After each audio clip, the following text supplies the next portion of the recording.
Ideas will see meaning of knowledge.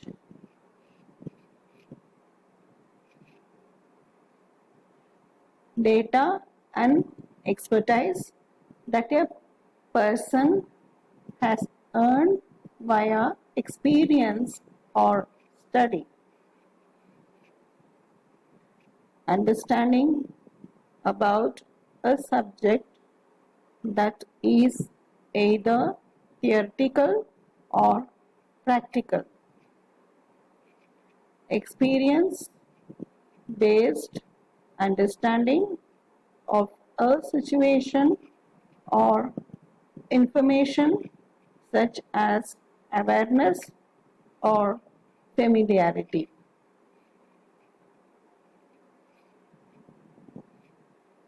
Now we go to types of knowledge.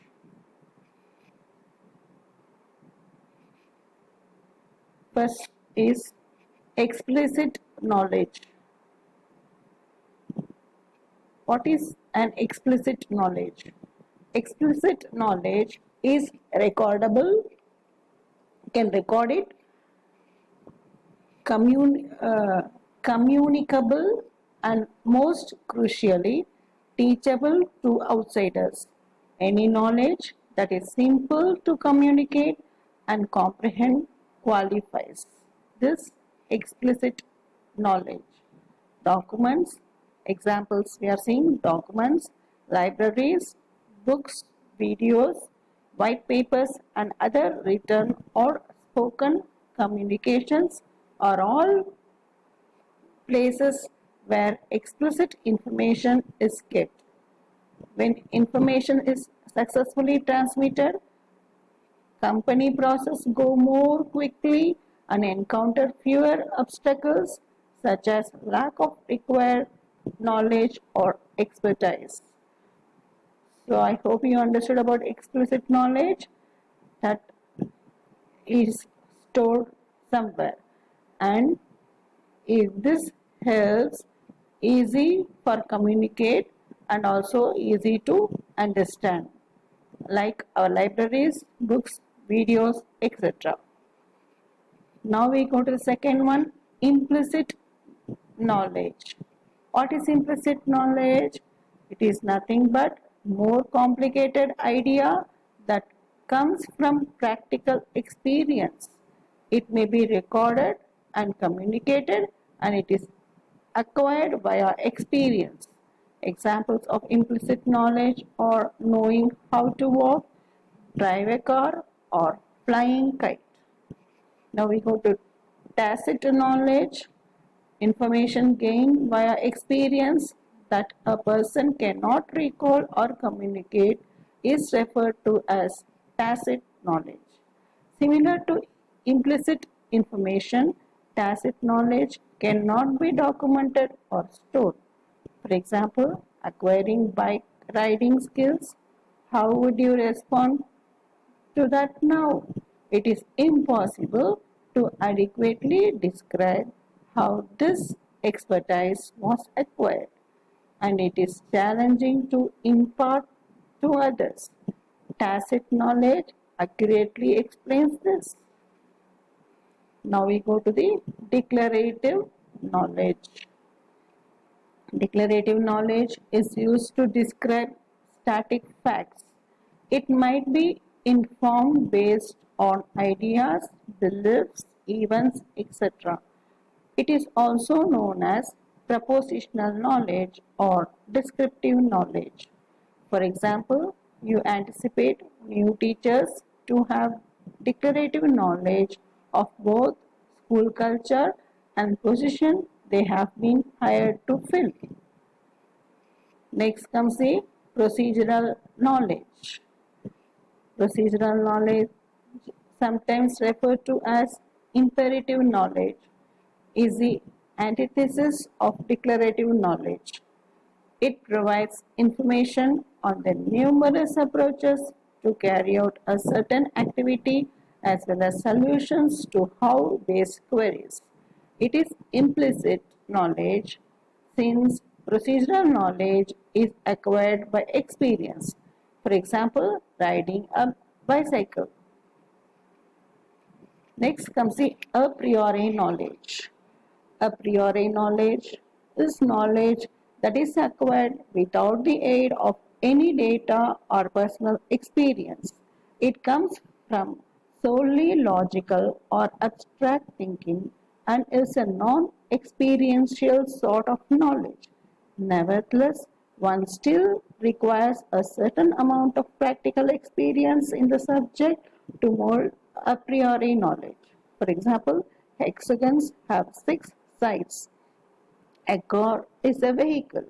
Every circle is round and 5 is a prime number. These are all examples of a priori knowledge.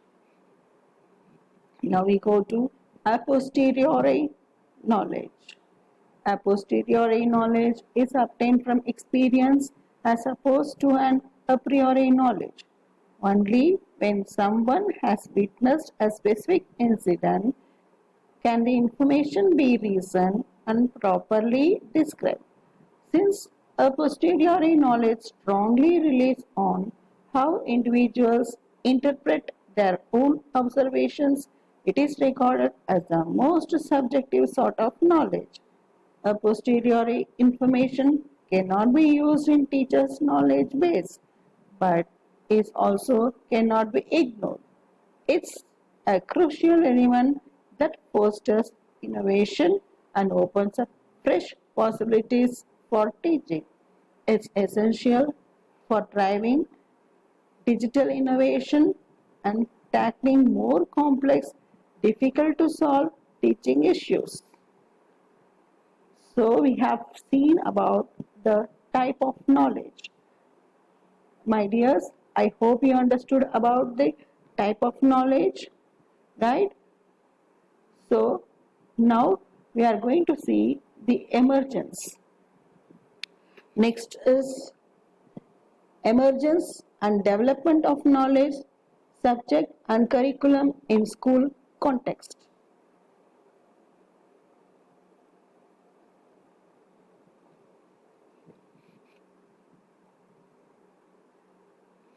So we go to the next slide.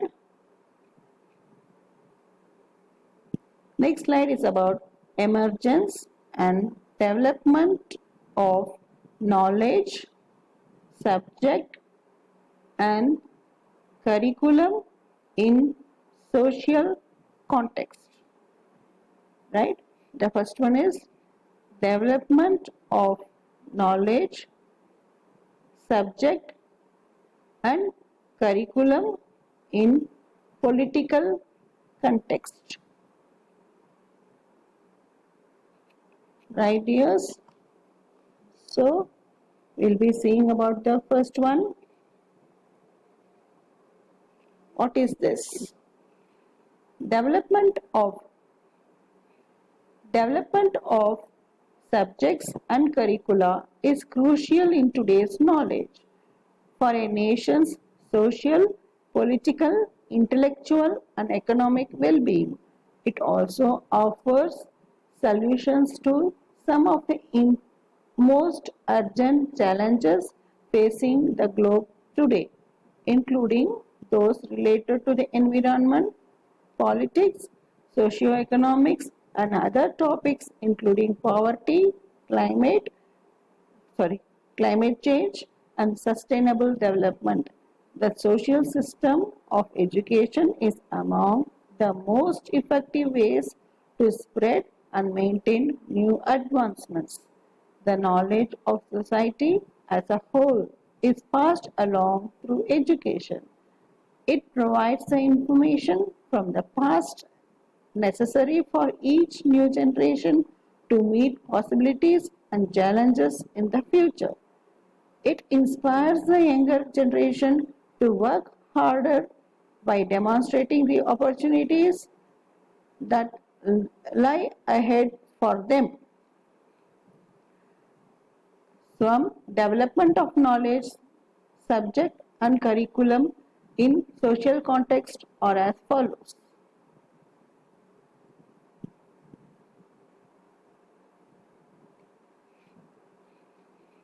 Role of government in development of knowledge, subject and curriculum.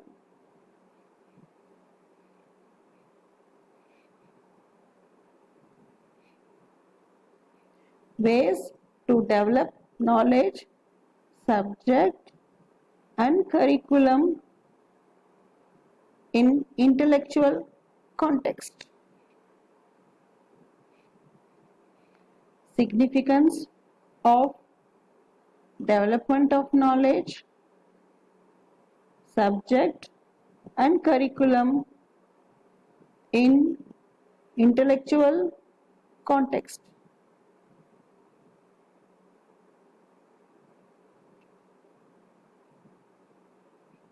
Now we see some development of knowledge, subject and curriculum in social context are as follows.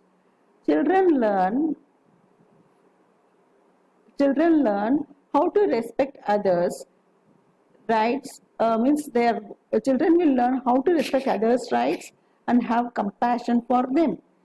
They get the ability to collaborate with others and settle disputes amicably, promoting cooperative behavior. The key to success in life is positive interpersonal interaction. This is the first point. Second point is what we have seen is role of knowledge, subject and curriculum for social context are as follows. Curriculum subjects and knowledge satisfy societal demands, build a new social order, develop global citizenship, initiate social reforms, act as a catalyst for change and social growth, assume leadership responsibilities, contribute favorably to the advancement of society, development of knowledge-based society. Development of knowledge, subject and curriculum in political context. The first point.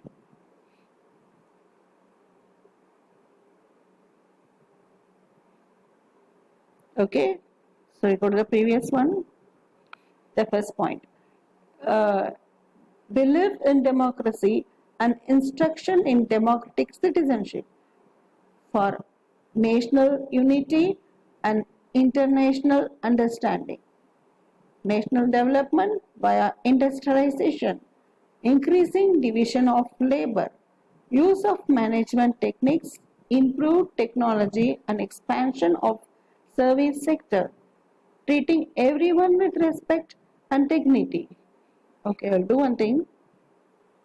Yes, this is what we are discussing now, right? Treating everyone with respect and dignity, upholding the principles of liberty, equality, fraternity and tolerance, believing that bringing out change by peaceful means is possible, believing in the virtues of perseverance and teamwork, and free, high-quality instruction and public schools, using national resources at all levels of vocational education.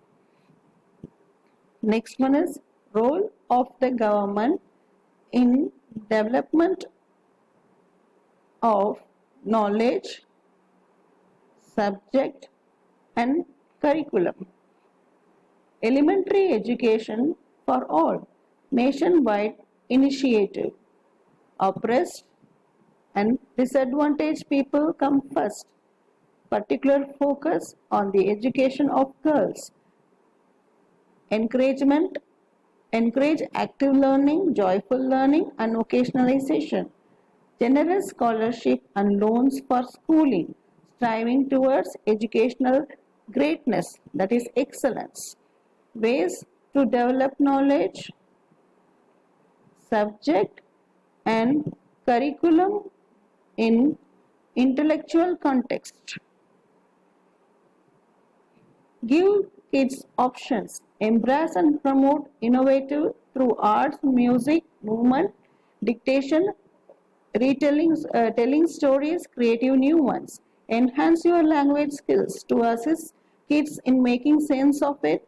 Do scientific activities and convey concepts about our environment.